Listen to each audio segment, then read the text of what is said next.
યોગ એટલે શું? તો કે આત્માનો મોક્ષ સાથે યોગ કરાવે એ યોગ.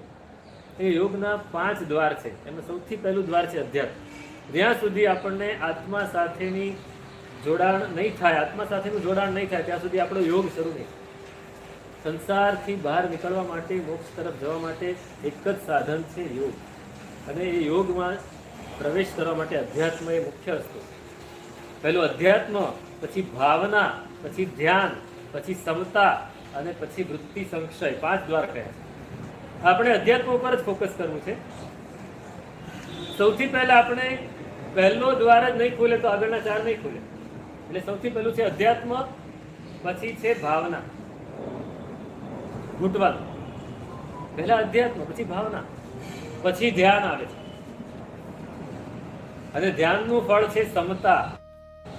અને સમતા આવે પછી વૃત્તિ સંક્ષય, એટલે નિર્જરા થવા. આ 5 દ્વાર છે. સૌથી પહેલું દ્વાર જ આપણું હજી ખુલ્યું નથી. પહેલું દ્વાર ખોલવું.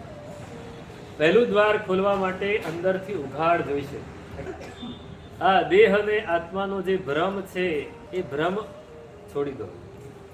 આ મોહ દ્રષ્ટિ છે, એને છોડી દો.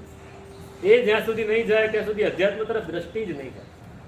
આપણે ગમે એટલું કરીએ, અધ્યાત્મ તરફ આપણી દ્રષ્ટિ જતી જ નથી જતી. સંસાર આખો ભ્રમ છે. સંસાર ભ્રમ જ. આ સંસાર છે જ નહીં હકીકતમાં. આપણે માની લીધો છે. વ્યવહારથી છે, નિશ્ચયથી કાંઈ. ભ્રમ મૂલક છે. ભ્રમ છે એવું અંદર ફીલ નથી થતું આપણને. કારણ કે અંદર આપણને આ બધું છે એવું જ ફીલ થયા કરે. ભ્રમણા છે એવું અનુભવાય, એવું સમજાય ત્યારે એ દ્રષ્ટિ ખુલે. અને ત્યારે એ ક્યારે થાય? તો કે અધ્યાત્મ તરફ આગળ વધીએ.